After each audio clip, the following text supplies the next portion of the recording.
اعوذ باللہ من الشیطان الرجیم بسم اللہ الرحمن الرحیم لا حول ولا قوة الا باللہ العلی العظیم حسبنا اللہ ونعم الوکیل نعم المولا ونعم النصیر وبہ نستعین وهو خیر ناصر ومعین والعاقبۃ للمتقین والجنۃ للموحدین والنار للعاصین والصلاة والسلام علی اشرف الانبیاء والمرسلین حبیب الہ العالمین سیدنا ونبینا ومولانا بالقاسم محمد اللہم صل علی محمد وعلی محمد وعلى آلہ الطیبین الطاہرین المعصومین المظلومین المنتجبین المنتخبین المیامین سیما بقیت اللہ فی الارضین الذین اذهب اللہ عنہم الرجس وطہرہم تطہیرا اللہم صل علی محمد وعلی محمد رحمت اللہ علی محبیہم واللعنت الدائمت علی اعدائہم اجمعین۔ شب جمعہ امام جواد علیہ السلام سے توسل اختیار کرتے ہیں۔ بسم اللہ الرحمن الرحیم یا ابا جعفر یا محمد ابن علی ایہا التقی الجواد یا ابن رسول اللہ یا حجت اللہ علی خلقہ یا سیدنا و مولانا انا توجہنا واستشفعنا وتوسلنا بك إلى الله وقدمناك بين يدي حاجاتنا يا وجيها عند الله اشفع لنا عند الله يا وجيها عند الله اشفع لنا عند اللہ۔ صلوات بر محمد وعلی محمد۔ جشن ولادت ہے ان امام ہمام کا کہ جو تقی بھی ہیں اور جواد بھی۔ تقی وہ کہ تقوی جن کی ذات میں سمایا ہوا ہے، جواد وہ کہ جو بغیر استحقاق کے بھی عطا کرنے والے ہیں۔ سخی وہ ہوتا ہے کہ جو استحقاق دیکھ کر عطا کرے، جواد بغیر استحقاق کے بھی عطا کرتا ہے۔ اسی لیے اللہ سبحانہ وتعالیٰ کے ناموں میں سخی نہیں بلکہ جواد ہے۔ انکا جواد کریم دعا افتتاح میں بھی ہے کہ پروردگار تو جواد ہے اور کریم ہے۔ اللہ تعالیٰ اگر استحقاق دیکھ کے عطا کرے تو ہم میں سے کوئی ڈیزرونگ ہے ہی نہیں کہ اللہ سے کچھ لے سکے، لہٰذا اللہ نے جو کچھ بھی عطا کیا ہے وہ اپنے فضل و کرم سے عطا فرمایا ہے، لہٰذا اللہ جواد۔ تو خدائے جواد کے نمائندے ہیں امام جواد علیہ السلام، وہ امام کے جو ان ائمہ میں شامل ہیں کہ جو کمسن ترین ائمہ ہیں۔ امام جواد علیہ السلام کا زمانہ امامت شروع ہو چکا ہے جب وہ 8 برس کے سن میں ہے۔ ان کے بعد امام علی نقی علیہ السلام 7 برس کے سن میں ہے، ان کا دوران امامت شروع ہو گیا۔ حضرت حجت امام زمانہ بقیت اللہ العظم روحی وارواح العالمین لتراب مقتم الفدا اللہم صل علی محمد وعلی محمد، ان کا زمانہ امامت 5 برس کے سن میں شروع ہوا۔ تو اس حوالے سے میں آگے ہو سکا تو عرض بھی کروں گا کہ امتحان بھی تھا اس زمانے کے شیعوں کے لیے، کیونکہ امام محمد تقی علیہ السلام وہ پہلے امام ہے کہ جو کم سن ترین امام ہے۔ اس سے پہلے یہ صورتحال شیعوں کو کبھی پیش نہیں آئی تھی۔ امام رضا علیہ السلام جب 35 برس کے سن میں تھے تب ان کا دوران امامت شروع ہوا تھا۔ تو شیعوں کے لیے پہلی مرتبہ یہ تھا کہ ایک وہ شخصیت کے جو بظاہر سن بلوغت سے بھی کم ہے انہیں امام ماننا ہے، تو یہ کیسے پاسبل ہوگا؟ اور آپس میں شیعوں کے درمیان اس حوالے سے کچھ اختلاف بھی رہا، کچھ تنازعات بھی کھڑے ہوئے، اور اس کو کیسے حل کیا گیا؟ اگر ہو سکا تو میں جشن میں آپ کی خدمت میں عرض کرتا ہوں۔ لیکن دیکھیں اس کے لیے ایک تو قرآنی دلائل ہیں، وہ بارہا آپ کے سامنے بیان ہو چکے ہیں کہ حضرت عیسیٰ علیہ السلام جب آغوش مادر میں ہوں تو فرمائیں کہ انی عبداللہ آتانی الکتاب وجعلنی نبیہ، میں اللہ کا بندہ ہوں، اس نے مجھے کتاب عطا کی اور مجھے نبی بنایا ہے۔ وآتیناہ الحکم صبیہ، حضرت یحییٰ علیہ السلام کے لیے اللہ سبحانہ وتعالیٰ نے قرآن میں کہا کہ ہم نے بچپن میں یحییٰ کو حکمت اور نبوت عطا کی۔ تو حضرت عیسیٰ علیہ السلام کو گہوارے میں نبوت عطا ہوئی، حضرت یحییٰ علیہ السلام کو بچپن میں حکمت و نبوت عطا ہوئی۔ تو یہ الہی عہدے کے لیے اللہ عز و جل نے پہلے ہی قرآن میں ایک اصول بیان کیا ہوا ہے، وہ تو ایک دلیل ہے ہی۔ لیکن اگر آج کے ماڈرن زمانے میں کوئی جوان یہ پوچھنا چاہے کہ 5 برس کے سن میں ایک بچہ کیسے امام ہو سکتا ہے، اس میں کیسے اتنا علم ہو سکتا ہے، تو اس کا سادہ سا جواب اگر میں آپ کی خدمت میں پیش کر سکوں، یہ وہ چیز کہ جو ہر ایک جانتا ہے اور اسے ہر ایک استعمال کرتا ہے، یہ یو ایس بی جو ہے وہ 1/3 سینٹی میٹر ہے۔ اس کو آپ ایک پی سی سے کنیکٹ کر دیجئے تو چند لمحوں میں یہ لاکھوں صفحات اپنے اندر جذب کر لے گا، جبکہ یہ جماد ہے، نان لیونگ تھنگ ہے، اس میں عقل و شعور نہیں ہے، انسان کی بنائی ہوئی ہے، دو جمادات دونوں انسان کے بنائے ہوئے، دونوں بذات خود عقل و شعور نہیں رکھتے، چند لمحوں میں ایک لیپ ٹاپ سے آپ لاکھوں صفحات اس میں منتقل کر سکتے ہیں۔ تو جب انسان یہ کام کر سکتا ہے تو کیا اللہ سبحانہ و تعالیٰ کی قدرت میں نہیں ہے کہ جو علم امیر المومنین ہے وہ اللہ ایک 5 سال کے بچے میں منتقل کر دے؟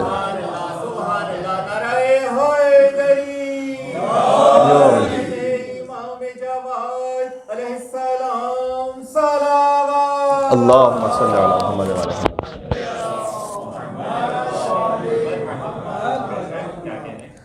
تو کیا اللہ سبحانہ و تعالیٰ کی قدرت میں یہ نہیں ہے کہ وہ جو علم امام جعفر صادق علیہ السلام ہے 65 برس کے سن میں، وہ امام محمد تقی علیہ السلام میں منتقل ہو جائے جبکہ وہ گہوارے میں ہے؟ بلکہ اس سے پہلے جب لوگوں کے ذہن میں ڈاؤٹ آنا شروع ہوا اور امام رضا علیہ السلام سے انہوں نے پوچھنا شروع کیا کہ آپ اگر قضاء الہی سے رخصت ہو جائیں تو آپ کے بعد امام کون ہے؟ کیونکہ امام رضا علیہ السلام 47 ایئرس کے ہو چکے تھے اور انہیں اب تک اولاد نہیں تھی، تو لوگ انہیں ابتر کا تانا دیا کرتے تھے، اور جیسے رسول اللہ کو ابتر کے تانے کے جواب میں اللہ سبحانہ و تعالیٰ نے بی بی فاطمہ عطا فرمائی، ویسے امام رضا علیہ السلام کو اس ابتر کے تانے کے جواب میں امام جواد علیہ السلام عطا ہوئے۔ تو جب امام جواد علیہ السلام فقط 3 برس کے سن میں تھے تو اس وقت لوگ سوال کرتے تھے امام رضا علیہ السلام سے کہ آپ کے بعد امر امامت کن کے پاس ہے؟ تو امام گود میں ہوتے تھے امام جواد علیہ السلام، تو امام رضا فرماتے تھے کہ میرے اس فرزند کے پاس ہے امر امامت۔ تو لوگ تعجب میں جب آتے تھے تو امام جواد علیہ السلام نے ایک سے زیادہ موقعوں پر ارشاد فرمایا کہ تم اس وقت 3 برس کی بات کر رہے ہو، ان الامام یسمع صوت فی بطن امہ، کہ امام تو اس وقت بھی تمہاری آواز کو سنتا ہے کہ جب وہ شکم مادر میں ہو، اور جب امام کی ولادت ہوتی ہے تو اس کے 4 مہینے کے بعد اس کی داہنے بازو پر یہ آیت کندہ ہوتی ہے کہ وتمت کلمۃ ربک صدقا وعدلا لا مبدل لکلماتہ، یہ سورہ انعام کی آیت ہے کہ اللہ کا کلمہ صداقت اور عدالت کے ساتھ مکمل ہو گیا، تمام ہو گیا۔ یعنی اب یہ جو 3 برس کے تم دیکھ رہے ہو امام جواد کو، یہ مکمل اور تام امام ہے، کوئی کمی نہیں ہے ان میں۔ تمت کلمۃ ربک صدقا وعدلا، صداقت اور عدالت کے ساتھ اللہ کا کلمہ مکمل ہے۔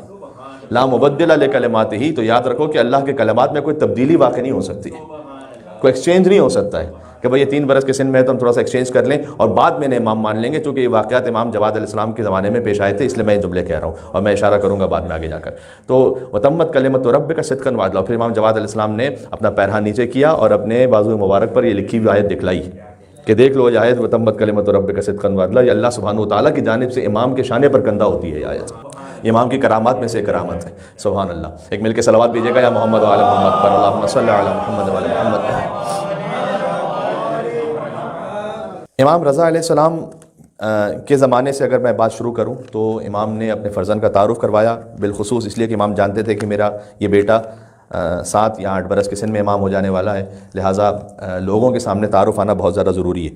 اور اس حوالے سے کچھ واقعات ہیں کہ جو گزشتہ مجالس میں اور محافل میں پیش کر چکا ہوں آپ کی خدمت میں، اس کو میں تفصیل میں دوبارہ سے نہیں جاؤں گا۔ ایک چیز اور ہے، ایک میں نے USB کی مثال دی آپ کو کہ جب ہم ایک چھوٹی سی USB میں یہ ایکسپیکٹ کر سکتے ہیں کہ وہ کچھ جو کہ لیپ ٹاپ میں ہے وہ چھوٹی سی USB میں آ جائے چند لمحوں میں، تو اللہ سبحانہ و تعالیٰ کی قدرت میں یہ کیوں نہیں ہے؟ ایک میں نے سادہ سی مثال دی تاکہ آج کا جوان سمجھ سکے۔ دوسری مثال اور دوسرا طریقہ ہے تعرف الاشیاء باضدادها، اشیاء کو آپ سمجھتے ہیں ان کی ضد کے ذریعے سے۔ کیا یہ پاسبلٹی ہوتی ہے نہیں ہوتی کہ ایک کوئی بہت بڑا عالم، بہت بڑے فقیہ، کوئی ایسا امر پیش آ جائے کہ چند لمحوں میں جو کچھ تھا وہ سب بھول گئے؟ وہ اللہ کے جو چند لمحوں میں سارا علم لے سکتا ہے، وہ چند لمحوں میں سارا علم عطا کیوں نہیں کر سکتا ہے؟ آپ اشیاء کو ان کی ضد کے ذریعے سے سمجھیں نا۔ جب اللہ سبحانہ و تعالیٰ علم لے سکتا ہے، یعنی میں آپ کے سامنے ایک مثال دوں، ایک خود عالم دین اپنے لیے بیان کر رہے تھے، میں نام لے کے نہیں کہوں گا یہاں پر، اور کا تعلق خیر اردو سپیکنگ کمیونٹی سے بھی نہیں ہے، وہ اہل فارس سے۔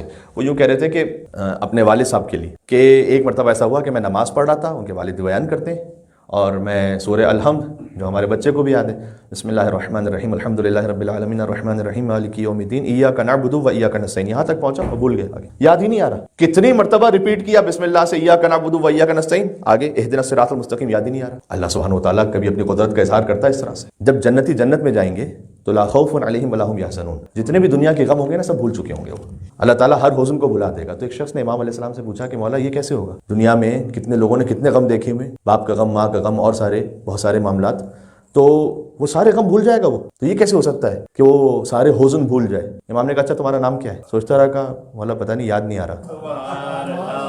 سبحان اللہ، نعرہ حیدری،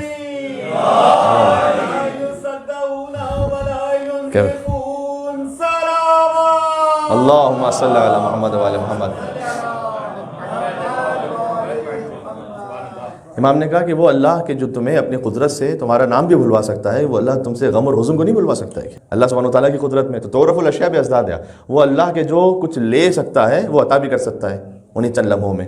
تو یہ اللہ سبحانہ و تعالیٰ کی قدرت پر ہے. میں اسے آگے بات کو تھوڑا سا اور بڑھاتا ہوں. امام رضا علیہ السلام نے ایک مرتبہ ایک خط لکھا تھا امام جواد علیہ السلام کو. خط کی ضرورت اس لیے پیش آئی کہ امام رضا علیہ السلام ہجرت فرما چکے تھے مدینہ سے خراسان، اور جب امام رضا نے ہجرت فرمائی ہے تو امام رضا علیہ السلام کی ہجرت کے دوران امام محمد تقی علیہ السلام 5 برس کے سن میں تھے. 195 ہجری میں امام جواد کی ولادت ہے کہ جن کا جشن آج آپ منا رہے ہیں یہاں پر. 10 رجب المرجب 195 ہجری. امام رضا علیہ السلام نے جو ہجرت فرمائی وہ سن 200 ہجری میں تھی. 203 ہجری میں امام رضا علیہ السلام کی شہادت ہو گئی. تو امام رضا علیہ السلام 3 برس ایران میں رہے. تو اب جو مکالمہ ہوتا تھا ظاہری اعتبار سے علم امامت سے تو سب کچھ ممکن ہے، وہ ہے خطوط کے ذریعے. ایک بڑا لطیف خط لکھا امام رضا علیہ السلام نے اپنے فرزند امام محمد تقی علیہ السلام کو. دیکھیے یاد رکھیے گا ابھی دوران امامت امام محمد تقی علیہ السلام شروع نہیں ہوا، اس لیے کہ امام رضا علیہ السلام کی حیات کا زمانہ ہے. فرمایا کہ بلغنی ان الموالی اذا رکبت اخرجوک من الباب الصغیر. اے میرے بیٹے جواد، مجھے یہ خبر پہنچی ہے کہ جب آپ کے چاہنے والے آپ کو مسجد میں لے کر آتے ہیں. اب امام جواد علیہ السلام 5 برس کے سن میں، تو ظاہر میں جیسے ایک بچہ آ رہا ہے تو شیعہ ساتھ میں جمع ہے کہ جب آپ کو وہ مسجد میں لے کر آتے ہیں تو ایک خصوصی چھوٹے دروازے سے لے کر آتے ہیں جو مسجد کا صدر دروازہ ہے. وہاں سے امام جواد کو وہ نہیں لے کر آتے تھے جہاں لوگوں کا اصل رش اور ہجوم ہوتا تھا. اپنے اعتبار سے ایک خاص پروٹوکول کہ ہم ایک الگ سے دروازے سے لے کر آئیں گے تاکہ لوگوں سے ملاقات نہ ہونے پائے. اور اس کی ایک وجہ تھی، اس کی وجہ تھی فَإِنَّمَا ذَلِكَ مِن بُخْلٍ مِّنْهُمْ. انہیں یہ خوف تھا کہ امام جواد جب آئیں گے عام دروازے سے تو لوگوں کا ہجوم ہوگا اور بھیڑ میں بہت سارے لوگ سوال کرنا یعنی مانگنا شروع کر دیں گے. تو یہ اپنے بخل کی وجہ سے امام رضا نے باقاعدہ جملہ ارشاد فرمایا من کا نہیں کا منہم کا. آپ کا بخل نہیں ہے، یہ ان کا بخل ہے. یہ اپنے دل میں تنگی رکھتے ہیں کہ کیا ہر ایک کو امام عطا کرتے رہتے ہیں، اس لیے یہ آپ کو ایک خاص دروازے سے لے کر آتے ہیں تاکہ لوگوں سے آپ کی ملاقات نہ ہونے پائے. اللہ اکبر. لِأَلَّا يَنَالْ مِنْكَ أَحَدٌ خَيْرًا، تاکہ آپ کی جانب سے کوئی خیر نہ دیکھ پائے. یہاں خیر سے مراد ہے انفاق. امام رضا نے فرمایا وَأَسْأَلُكَ بِحَقِّ، اے بیٹا جواد میں آپ کو اپنے حق کا واسطہ دے کر یہ سوال کرتا ہوں. علیک لا یکن مدخلک و مخرجک الا من الباب الکبیر. آئیے گا جائیے گا ہمیشہ اس صدر دروازے سے. اب سنیے گا. اچھا یہ ممکن ہے بالکل کہ ایک امام دوسرے امام سے یہ کلام کر رہے ہیں، اس میں حفظ مراتب بھی ہے. مولا علی علیہ السلام نے کبھی رسول اللہ کے سامنے سلونی سلونی قبل ان تفقدونی نہیں کہا. تو کیا مولا علی علیہ السلام اس وقت جانتے نہیں تھے؟ کیا جانتے تو تھے، لیکن یہ حفظ مراتب ہے کہ جب تک رسول اللہ سامنے ہے علی ابن ابی طالب نہیں کہیں گے سلونی. بلکہ اگر رسول اللہ نے خود پوچھ لیا مولا علی علیہ السلام سے کہ علی اس بارے میں کچھ بتلائیے گا کہ آپ جانتے ہیں اس بارے میں، تو اگر بتلا دیں تو یہ عجب یا غرور یا تکبر ہو سکتا ہے اس میں کہ رسول اللہ کے سامنے بڑھ کے جواب دیا، اور یہ کہیں کہ میں نہیں جانتا تو یہ کذب ہو جائے گا. لہٰذا ہمیشہ مولا علی علیہ السلام نے فرمایا کہ اللہ اس کے رسول بہتر جانتے ہیں.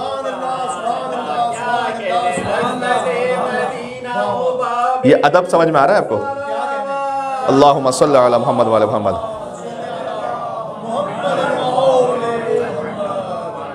دیکھیں ایک مرتبہ یہ ہوتا ہے بعض معروضی حالات میں کہ سیکیورٹی کے لیے، جان و مال کی حفاظت کے لیے اور بعض معاملات کے لیے کسی کو کسی خاص دروازے سے لے کر آیا جائے، وہ ایکسیپشنز اپنے مقام پر. لیکن فقط اس خاطر کہ کوئی وزیر صاحب ہیں یا کوئی مولانا صاحب ہیں یا کوئی کسی پریولیج کو رکھتے ہیں تو ہم انہیں اسپیشل پروٹوکول دیں گے محض اس عہدے کی خاطر. یہ امام نے پسند نہیں فرمایا. امام نے کہا کہ عام لوگوں میں جاؤ، عام لوگوں سے آؤ. اور پھر فرمایا فَإِذَا رَكِبْتَ، جب آپ اے بیٹا محمد تقی جائیے وہاں، فَلْيَكُنْ مَعَكَ ذَهَبٌ وَفِضَّةٌ، ذهب کہتے ہیں سونے کو، فضہ کہتے ہیں چاندی کو. ذهب سے مراد دینار ہے، فضہ سے مراد یہاں درہم ہے، کیونکہ دینار ہے گولڈ کوئن، درہم ہے سلور کوئنز. آپ ہمیشہ اپنے ساتھ درہم و دینار رکھیے گا. کیا کہنے ثُمَّ لَا يَسْأَلُكَ أَحَدٌ شَيْئًا إِلَّا أَعْطَيْتَهُ، اس کے بعد جو آپ سے سوال کرے اسے ضرور عطا فرمائیے گا. وَمَنْ سَأَلَكَ مِنْ عُمُومَتِكَ، امام رضا کا خط سنا رہا امام جواد علیہ السلام کو. اور اگر کوئی عام لوگوں میں سے آپ سے کوئی مانگے ان تبرہ فلا تعطِ اقل من 50 دینارا، تو اے بیٹا جواد 50 دینار سے کم نہیں دیجیے گا اسے. سبحان اللہ سبحان اللہ. یہ بات واضح ہو رہی ہے کہ کم از کم 50 دینار دیجیے گا. چند دیناروں سے انسان کی زندگی گزر جاتی تھی پوری. کہ کم از کم 50 دینار دیجیے گا. اور پھر ومن سألک من عماتک، اور اگر آپ کی پھوپھیوں میں سے کوئی آپ سے مانگ لے. امام جواد کی پھوپھی یعنی امام رضا کی بہنیں. امام رضا علیہ السلام کی کتنی بہنیں؟ 20. متعدد روایات ہیں، ان میں سے ایک جو سب سے زیادہ کی روایت ہے وہ ہے 20 امام رضا علیہ السلام کی بہنیں ہیں، جن میں سے معروف ترین بی بی فاطمہ معصومہ قم سلام اللہ علیہا ہے. اللہم صلی علی محمد وعلی محمد. امام رضا علیہ السلام کی ان 20 بہنوں میں سے 4 کا نام فاطمہ ہے. فاطمہ کبریٰ، فاطمہ وسطیٰ، فاطمہ صغریٰ، فاطمہ اخریٰ. فاطمہ کبریٰ یہ بی بی فاطمہ معصومہ قم ہے جو امام جواد کی پھوپھی ہوتی ہیں. لہٰذا امام جواد علیہ السلام نے حدیث ارشاد فرمائی کہ من زار عمتی بقم فلہ الجنہ، جو میری پھوپھی کی زیارت کرے قم میں اس پہ جنت واجب ہے. تمام بہنوں کا ایک مقام تو نہیں ہے، جیسے امیر المومنین کے تمام فرزندوں کا ایک مقام تو نہیں ہے. جو حسن حسین کا مقام ہے وہ عصمت کبریٰ کی منزل پر ہے، اور ان کے پاس جو ابو الفضل عباس علیہ السلام میں تعالی تلو المعصوم ہے. تو امام رضا علیہ السلام کی بہنوں کا سب کا ایک مقام نہیں، حضرت بی بی فاطمہ معصومہ قم کا جو مقام ہے وہ سب سے جدا ہے. تو بہرحال فرمایا کہ اگر آپ کی پھوپھیوں میں سے یعنی اور جو میری بہنیں ان میں سے اگر کوئی آپ سے مانگے، اگر عام انسان کوئی مانگ لے مسجد میں کب 50 دینار سے کم نہ دیجیے گا. امام رضا علیہ السلام تاکید فرما رہے ہیں، فرمایا فلا تعطها اقل من 25 دینارا. تو اگر آپ کی پھوپھیوں میں سے کوئی طلب کر لے تو کم از کم انہیں اتنا تو عطا کیجیے گا، اس کے علاوہ مزید 25 دینار اور عطا کیجیے گا چونکہ ان کا تعلق ہے آپ سے. 2 دفعہ فرمایا والکثیر الیک، جو میں آپ سے کہہ رہا ہوں اس میں سے جتنا اضافہ کرنا چاہو اے جواد یہ آپ کے اوپر ہے. انی انما ارید بذالک، کہ اے بیٹا جواد میں اس سے ارادہ یہ رکھتا ہوں کہ ان یرفعک اللہ فانفق، کہ جیسے جیسے آپ انفاق کریں گے تو جو انفاق کرنے والا ہے اللہ اس کے درجے کو بڑھاتا ہے. فلا تخشى من ذی العرش اختارا، یہ بہت خوبصورت آخری خط کا جملہ ہے. فرمایا کہ اے بیٹا جواد جو صاحب عرش ہے اس سے ادھار لیتے ہوئے خوف نہ کیجیے گا، یعنی اللہ سبحانہ و تعالیٰ سے. عجب تعبیر ہے، سبحان اللہ. اللہم صلی علی محمد وعلی محمد. ہمارے محترم بھائی نے بارگاہ امام رضا اور ابن الرضا میں صلوات بھیجوائی، تو یہ بالکل مناسب اس لیے کہ ابن الرضا امام جواد علیہ السلام کی کنیتوں اور القاب میں سے ایک لقب ہے. تو آپ کہیں گے تو بہت واضح سی بات ہے، لیکن نہیں، امام جعفر صادق کو باقاعدہ ابن الباقر کہہ کے نہیں مخاطب کیا گیا، جبکہ وہ ہیں فرزند امام محمد باقر. امام موسیٰ کاظم کو باقاعدہ ابن جعفر کہہ کے مخاطب نہیں کیا گیا، لیکن امام محمد تقی علیہ السلام کو ابن الرضا کہہ کے مخاطب کیا گیا. اس کی وجہ وہی کہ جو میں پیش کر چکا ہوں کہ چونکہ امام رضا علیہ السلام کو ابتر کا تانا دیا جاتا تھا، لہٰذا امام جواد نے پسند کیا کہ مجھے رضا کا بیٹا کہہ کے مخاطب کرو، اور ان کے بعد کے تمام ائمہ نے اپنے آپ کو ابن الرضا کہلوایا. یعنی امام محمد تقی علیہ السلام نے بھی، اور امام نقی علیہ السلام نے بھی، امام حسن عسکری علیہ السلام نے بھی اپنے آپ کو ابن الرضا کہلوانا پسند کرتے تھے. لہٰذا ایک بزرگ عالم انہوں نے لکھا ہے کہ بعید نہیں کہ حضرت حجت بھی اس بات پر راضی ہو کہ آپ انہیں ابن الرضا کہہ کے مخاطب کریں، یا حضرت امام زمانہ کو ابن الزہرا کہیں یا ابن الرضا کہیں. بات واضح؟ سبحان اللہ. بزرگ علماء اہل سنت نے ائمہ علیہ السلام کے بارے میں جب لکھا ہے تو انہوں نے امام سمجھتے ہوئے تو نہیں لکھا، لیکن بہت بڑا عالم، بہت بڑے فقیہ، تو لہٰذا چاہے وہ امام جعفر صادق علیہ السلام ہو، چاہے امام رضا علیہ السلام ہو، امام جواد علیہ السلام ہو، آپ کو کثرت کے ساتھ ملے گا علماء اہل سنت جو مورخین ہیں، بڑے بڑے مورخین، طبری ہے اور دوسرے افراد ہیں، اعلم زمانی، اپنے زمانے کے سب سے بڑے عالم، یہ لفظ کثرت سے ملے گا. میں ایک سوال کرنا چاہتا ہوں، اعلم زمانی افقہ زمانی، اپنے زمانے کے سب سے بڑے فقیہ، اپنے زمانے کے سب سے بڑے عالم. تو اگر آپ یہ قبول کرتے ہیں کہ اپنے زمانے کے سب سے بڑے عالم ہیں تو ذرا ان کے استاد کے نام تو لکھیے. شاگردوں کے نام تو آپ نے لکھے ہوئے ہیں، اساتذہ کے نام کہاں ہیں یہاں پر؟ تو آپ کو کہیں پر کسی کتاب میں ان کے اساتذہ کے نام نہیں ملیں گے. امام ابو حنیفہ کے استادوں کے نام مل جائیں گے، امام جعفر صادق علیہ السلام، وہ چاہے پھر امام شافعی ہوں، امام احمد ابن حنبل ہوں، امام مالک ہوں، سب کے بالواسطہ بلا واسطہ استاد امام جعفر صادق علیہ السلام ہے. تو ان ائمہ کے 2 استاد مل جائیں گے. تو امام جعفر صادق کا کوئی استاد کیوں نہیں لکھا آپ نے، یا امام تقی علیہ السلام کا کوئی استاد کیوں نہیں لکھا؟ یہ فرق ہے علم کسبی اور علم لدنی میں. بات واضح؟ ایک لفظ آپ نے بہت مرتبہ سنا، علم لدنی. میں چاہتا ہوں کہ امام جواد علیہ السلام کی جشن کی برکت سے تھوڑا سا اسے بھی کھولوں. کیا مطلب ہے اس کا؟ علم لدنی کیا مطلب ہے اس کا؟ بار بار ہم سنتے ہیں مولا کے پاس علم لدنی ہے. علم کسبی وہ ہوتا ہے جسے آپ نے کسب کیا، حاصل کیا. لدنی وہ ہوتا ہے کہ جو انسان کے وجود کا حصہ ہے. یہ جو لدنی کا لفظ ہے آیا کہاں سے؟ یہ قرآن سے آیا. لدن قرآن کا ایک لفظ ہے، لام دال نون لدن. مثال کے طور پر سورہ ہود کی پہلی آیت جہاں سے سورہ شروع ہوتا ہے، الف لام را کتاب احکمت آیاتہ، یہ وہ کتاب ہے کہ جس کی آیتیں محکم ہیں. ثم فصلت من لدن حکیم خبیر، اس کے بعد اس کی تفصیل بیان کی گئی ہے حکیم اور خبیر کی جانب سے. من لدن اور بھی مقامات پر ہے، سورہ نمل میں بھی من لدن حکیم علیم، خدائے حکیم و علیم کی جانب سے. تو اردو میں ترجمہ اس کا یہ ہوتا ہے کہ جانب سے لدن. اچھا عند کا ترجمہ بھی یہی ہوتا ہے، من عند اللہ، اللہ کی جانب سے، عین نون دال. صحیح؟ تو یہ دونوں بظاہر مترادف ہیں. عربی زبان میں عند کا لفظ اور لدن کا لفظ یہ دونوں مترادف ہیں، لیکن فرق ہے. کیوں اللہ کہیں پر عند کا لفظ استعمال کرتا ہے، کہیں لدن کا لفظ استعمال کرتا ہے؟ ائمہ کے علم کو علم عندی نہیں کہتے، ائمہ کے علم کو علم لدنی کہتے ہیں. کیوں؟ اس لیے کہ کسی شے کی عندیت ہونا، عندیت یعنی اس کی جانب سے. لو کان من عند غیر اللہ لوجدوا فیہ اختلافا کثیرا، اللہ نے اپنے لیے عند اللہ کا لفظ بھی استعمال کیا ہے، قرآن میں ہے، لیکن لدن خاص اور مخصوص ہے۔ کس طرح؟ میں آسان کروں، آپ عربی زبان میں یہ تو کہہ سکتے ہیں کہ عندی ابل، میرے پاس ایک اونٹ ہے، وہ اونٹ آپ کے ساتھ ہے، یہاں پر ہے نہیں، کسی کا اس کے گھر پر اونٹ بندھا ہوا ہے، باہر اونٹ بندھا ہوا ہے، کہیں صحرا میں، عندی ابل، میرے پاس ایک اونٹ ہے۔ ہاں، لدن ابل نہیں کہہ سکتے، لدن وہ شے ہوتی ہے کہ جو آپ کی ذات کا حصہ ہے۔ سبحان اللہ سبحان اللہ سبحان اللہ۔ یہ بات سمجھ میں آ رہی ہے؟ یہ میں قرآن کے تھوڑی سی گہرائیاں آپ کے سامنے تھوڑا سا اشتیاق کے ساتھ اب پیش کرنے لگا ہوں تاکہ ہم تھوڑا سا اور اپنے درجے کو اور معرفت کو بڑھاتے جائیں۔ تو یہاں ائمہ کا علم عندی نہیں ہے کہ علم کہیں اور ہے اور امام کہیں اور ہے، علم لدنی ہے، وہ علم کے جو امام کے اپنے وجود کا حصہ ہے، گوشت و خون میں مخلوط ہے۔ اس کی بالکل مثال ویسی ہے کہ یا علی الایمان مخالط لحمک و دمک کما خالط لحمی و دمی، اے علی ایمان آپ کے گوشت و خون میں سے مخلوط اور مکس ہو گیا ہے کہ جیسے میرے گوشت و خون میں مخلوط ہو گیا ہے۔ یہ رسول اللہ نے ارشاد فرمایا تھا۔ ہاں،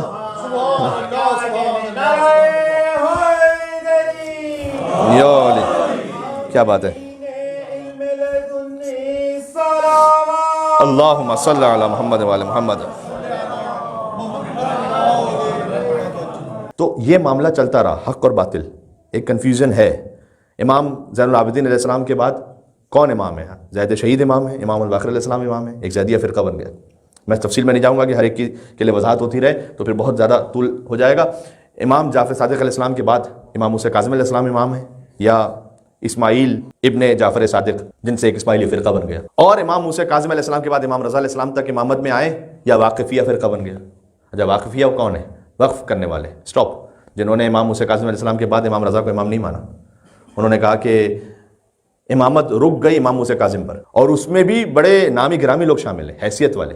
علی ابن حمزہ بطائینی، یہ وہ ہیں کہ جو خود امام موسیٰ کاظم علیہ السلام کا وکیل ہے، اس نے امام رضا کی امامت کو نہیں مانا۔ حب دنیا، ہزاروں درہم دینار ہیں، اگر میں امام رضا کی امامت کو مان لوں گا تو یہ سب انہیں دینا پڑے گا، تو انکار ہی کر دو کہ وقف ہو گئی امامت امام موسیٰ کاظم پر، امام رضا امام ہے ہی نہیں۔ حب دنیا، حتیٰ میں آپ سے کیا کہوں، نام نہیں لوں گا یہاں پر، امام موسیٰ کاظم کے بعض فرزند ایسے ہیں جنہوں نے حسد کی وجہ سے امام رضا کو امام نہیں مانا، انہوں نے بھی کہا کہ ہمارے بابا امام تھے، بس ختم، اس کے بعد ہمارے بھائی امام نہیں ہیں۔ تو یہ چیلنجز آتے رہے شیعت کو، لیکن ہر زمانے میں کچھ نہ کچھ ایسے ہیں۔ امام صادق علیہ السلام کے زمانے میں حشام ابن حکم ہے، ابو بصیر ہے، محمد ابن مسلم ہے، اس طرح سے آگے آ جائیے۔ جب امام رضا علیہ السلام کی شہادت ہے تو اب ایک نیا چیلنج ہے شیعت کو کہ اتنا چھوٹا بچہ کیسے امام ہے، اور یہاں پر ہیں ریان ابن سل جیسے لوگ، اور ان میں سے ایک ہیں، یہ ساری تمہید کے بعد میں کہہ رہا ہوں، ان میں سے ایک ہیں جنہوں نے اپنے موقف کو واضح کیا امامت کے سلسلے میں تاکہ ہدایت مل سکے لوگوں کو، حضرت سید عبدالعظیم حسنی، جن کی زیارت امام حسین علیہ السلام کی زیارت کی طرح ہے بنص حدیث امام علی نقی علیہ السلام۔ عبدالعظیم حسنی کا مقام فقط امام زادہ ہونے کی وجہ سے نہیں، وہ چوتھی پشت میں امام زادے ہیں، تو 4 نسلوں بعد جو امام زادہ ہے، تو ایسے بہت سارے امام زادے تھے، لیکن عبدالعظیم حسنی کا مقام ہے فقی ہونے کی وجہ سے، اہل بیت علیہ السلام کی ولایت پر پابند ہونے کی وجہ سے، کہ امام یہ فرمائیں کہ مرحباً بک یا ابو القاسم، ابو القاسم ان کی کنیت ہے کہ درود ہو تم پر اے ابو القاسم، انت ولینا حقا، تم ہمارے برحق ولی ہو۔ علی ابن مہزیار ہیں اہواز میں، جنہوں نے اپنے سلسلے کو واضح کیا امام جواد علیہ السلام کے زمانے میں۔ اہواز میں مسلسل ارتھ کو ایک سارے تھے، تو علی ابن مہزیار نے اس وقت اپنے لوگوں سے کہا تھا کہ اللہ تعالیٰ کا ایک نظام ہوتا ہے، وہ کسی مصائب میں اس لیے مبتلا کرتا ہے کہ پھر وہاں سے کوئی ہدایت کا راستہ کھلتا ہے۔ تو علی ابن مہزیار نے خط لکھا امام تقی علیہ السلام کو کہ فرزند رسول یہاں پر مسلسل زلزلے آ رہے ہیں، تو آپ کچھ مدد فرمائیے۔ تو امام علیہ السلام نے جواب دیا کہ اے علی ابن مہزیار، وینسڈے، تھرسڈے، فرائیڈے روزہ رکھو، اور اس کے بعد صحرا میں نکل جاؤ، ایک خاص قسم کی نماز پڑھو، نماز سکھلائی کہ زلزلے رک جائیں گے۔ اور پھر اس وقت علی ابن مہزیار نے کہا اپنے اہل محلہ کو اور اپنے اہل علاقہ کو کہ دیکھو حجت خدا امام برحق کون ہے۔ ابو القاسم یعنی سید عبدالعظیم حسنی یہ آتے ہیں امام محمد تقی علیہ السلام کے پاس، میں نے کہا روایت میں پڑھ رہا ہوں آپ کے سامنے، وقت بہت مختصر سا رہ گیا ہے، تقریباً چند لمحے باقی ہیں۔ یہ روایت اس لیے مجھے بڑی پسند بھی ہے، لطیف بھی ہے روایت یہ، کہ اس میں خاص حوالے سے سید عبدالعظیم حسنی آتے ہیں امام جواد علیہ السلام کے پاس، آ کے کہتے ہیں کہ اے مولا امام محمد تقی، میں نے آپ کے جد امیر المومنین علی بن ابی طالب کو تو نہیں دیکھا، تو ان کی کچھ باتیں تو مجھے ارشاد فرمائیے گا۔ آپ سے یا مجھ سے کوئی پوچھے کہ آپ اپنے 5ویں جد کے بارے میں کچھ ارشاد فرمائیے، ہمیں تو نام بھی نہیں معلوم۔ جو سادات کرام ہیں ان کے پاس تو ایک سلسلہ ہے، لیکن شاید ابھی ان کے ذہن میں نام ان کے ذہن میں بھی نہ ہو۔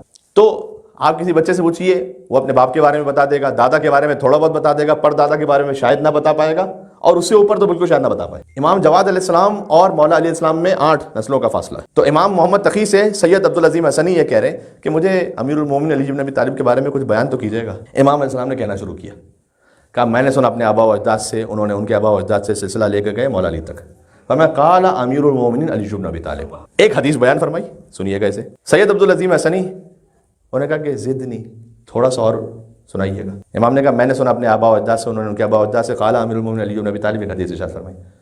کہا مولا ضد نہیں، تھوڑا سا اور بڑھائیے گا۔ امام نے کہا میں نے سنا اپنے آبا و اجداد سے، انہوں نے ان کے آبا و اجداد سے، قال امیر المومنین علی بن ابی طالب ایک حدیث ارشاد فرمائی۔ کہا مولا ضد نہیں۔ 16 مرتبہ یہ ہوا، سبحان اللہ سبحان اللہ سبحان اللہ۔ 16 مرتبہ امام محمد تقی علیہ السلام اپنے جد امیر المومنین علی بن ابی طالب کا کلام بیان کرتے رہے، کیا کہنے۔ تو اب شاید وقت تو نہیں بچا کہ میں سب آپ کو سنا سکوں، لیکن کچھ سناتا ہوں تبرکاً، امام محمد تقی علیہ السلام کا کلام ہے یہ۔ اچھا، یہ حریص ہونا نا دنیا کے معاملے میں اچھا نہیں، لیکن علم کے معاملے میں اچھا ہے، یہ بات ذہن میں رکھیے گا۔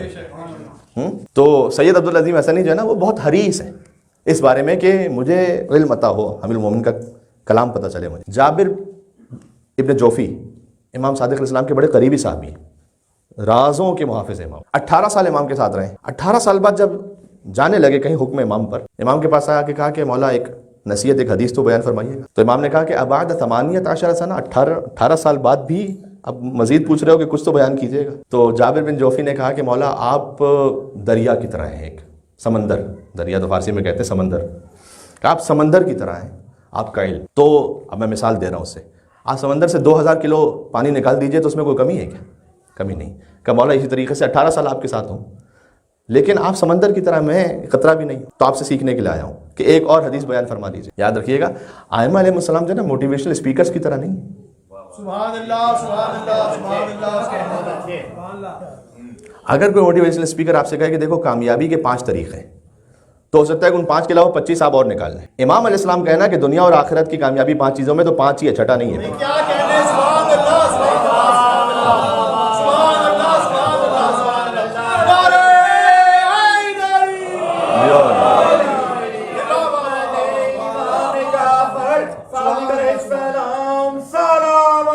اللہم صلی علی محمد وعلی محمد۔ تو یہ بات ذہن میں رکھیے گا، قرآن بھی کوئی پی ایچ ڈی تھیسس نہیں ہے کسی ڈاکٹر کا، قرآن ہے تنزیل من رب العالمین، رب العالمین کی جانب سے نازل کردہ کتاب ہے۔ اسے عام کلاموں پر مولا کا کلام ہو اور پھر اس سے پہلے اللہ کا کلام ہو، قیاس نہ کیجیے گا۔ تو سید عبدالعظیم حسنی نے کہا کہ مولا کچھ بیان فرمائیے گا اپنے جد مولا علی علیہ السلام سے۔ امام نے بیان کرنا شروع کیا، میں سلیکٹیو کچھ پڑھ دیتا ہوں۔ 16 مرتبہ سید عبدالعظیم حسنی نے ضد نہیں کہا، امام نے 16 جملے بیان فرمائے، آخر میں کہا حسبی، بس مولا میرے لیے کافی ہے اب اتنا۔ جو اس وقت کا ظرف تھا ان کا وہ پورا ہو گیا، تو ظاہر ہے اب ہر انسان کی، ہر غیر معصوم کی ایک حد ہے۔ امام نے کہا کہ میرے جد امیر المومنین، یہ امیر المومنین کے لفظ بھی امام نے 16 مرتبہ کہا، بار بار، امیر المومنین امیر المومنین امیر المومنین، میرے جد امیر المومنین میرے جد امیر المومنین، لو تکاشفتم ما تدافنتم۔ امام نے کہا کہ اگر، کہتے ہیں کہ میرے جد علی نے یہ فرمایا علیہ السلام کہ اگر تمہیں ایک دوسرے کے عیب اللہ کھول دینا تمہارے سامنے، ما تدافنتم، تو تم ایک دوسرے کو دفن بھی نہیں کرو گے۔ یہ اللہ سبحانہ و تعالیٰ کا کرم ہے کہ وہ ستار العیوب ہے، عیوب کو چھپا کے رکھتا ہے۔ اللہ اکبر۔ پھر میں اردو پہ اکتفا کرتا ہوں زیادہ تر۔ فرمایا کہ میرے جد امیر المومنین علی علیہ السلام نے یہ فرمایا ہے کہ تم مال سے لوگوں کے دلوں میں اپنی محبت نہیں پیدا کر سکتے ہو۔ ہاں، فَسَعُوا بِطَلَاقَةِ الْوَجْهِ وَحُسْنِ اللِّقَاءِ، تو چہرے کو شاداب رکھو، ملاقات کو اچھا رکھو حسن اخلاق کے ساتھ۔ کیا آداب معاشرت ہے۔ پھر فرمایا ضد نہیں، تھوڑا سا اور اضافہ کیجیے، فرمایا من عتب علی الزمان طالت معتبتہ۔ میرے جد مولا علی امیر المومنین نے یہ ارشاد فرمایا کہ جو زمانے کو برا کہتا رہے گا اس کی مصیبت کبھی ختم ہی نہیں ہوگی۔ ہاں، یہ برا ہے، وہ برا ہے، میرے ساتھ ایسا ہوا، میرے ساتھ ویسا ہوا، وہ کبھی آگے بڑھ ہی نہیں سکتا۔ دیکھیں میں کیا کہہ رہا ہوں، آج آپ کو یہ باتیں بڑے اچھے الفاظ میں اور بڑے اچھے ہیڈ لائنز کے ساتھ ملتی ہیں، ہے نا، ہزاروں ڈالرز لے کر، میں بار بار وہ لفظ نہیں کہنا چاہتا، بہرحال اسپیکرز آتے ہیں، بیان کرتے ہیں۔ ائمہ علیہ السلام نے جو 1400 سال پہلے چونکہ فری میں ملا ہوا ہے اس لیے قدر نہیں ہے۔ پھر امام سے عبدالعظیم حسنی کا مولا تھوڑا سا اور اضافہ کیجیے۔ مولا نے کہا امیر المومنین علی علیہ السلام نے فرمایا کہ مجالست الاشرار تورث سوء الظن بالاخیار، اگر تم اشرار کے ساتھ، شریر شر والوں کے ساتھ بیٹھو گے تو جو اچھے ہیں نا ان کے بارے میں بھی بالآخر سوء ظن آ جائے گا تمہارے دماغ میں، ان کے ساتھ نہیں بیٹھو۔ کتنا پریکٹیکل ہے، ہاں، وہ پتہ نہیں کیا کیا کچھ کہیں گے تم سے ان اچھوں کے بارے میں بھی کہ ان کے لیے بھی تمہارے دماغ میں سوء ظن آ جائے گا، تو لہٰذا ان کی محفل چھوڑ دو۔ ہاں، اس کے بعد سید عبدالعظیم حسنی نے کہا تھوڑا سا اور اضافہ کیجیے۔ مولا نے کہا میرے مولا امیر المومنین علی ابن طالب علیہ السلام نے ارشاد فرمایا قیمت کل امرئ ما یحسنہ، ہر انسان کی قیمت، بس وقت ہو گیا اب میں ختم کر رہا ہوں، ہر انسان کی قیمت کا میرے جد علی نے فرمایا تھا ہر انسان کی قیمت اتنی ہے جتنا وہ احسان کرتا ہے دوسروں پر۔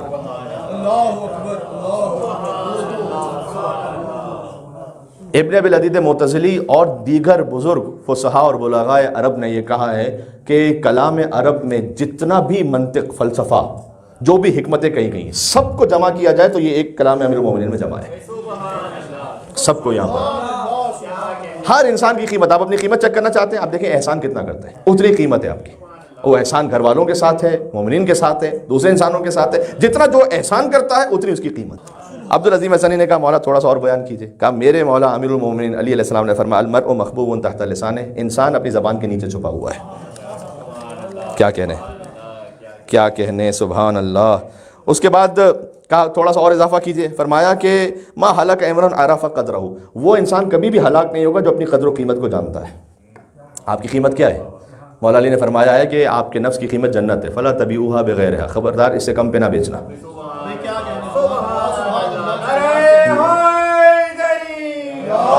یو علی، نام و نمود کی خاطر بیچ دیا اپنے آپ کو، بہت سستے بک گئے۔ کسی پوسٹ کی خاطر بیچ دیا، بڑے سستے بک گئے۔ تعلق کی خاطر بیچ دیا، سستے بک گئے۔ مولا نے کہا تمہارے نفس کی قیمت جنت ہے۔ بس میں بات یہاں پر تبرکاً کچھ پیش کر دیا، میں بات کو سمیٹ رہا ہوں کہ یہاں علماء نے لکھا کہ علی بن ابی طالب کا کلام اتنا گہرا ہے، یہاں پر فرمایا تمہارے نفس کی قیمت جنت ہے، ابھی روح کی نہیں بتائی امام نے۔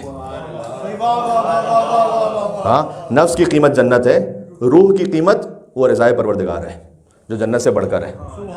بات واضح ہے؟ یہ سب کچھ کہاں سے حاصل ہوگا عزیزوں؟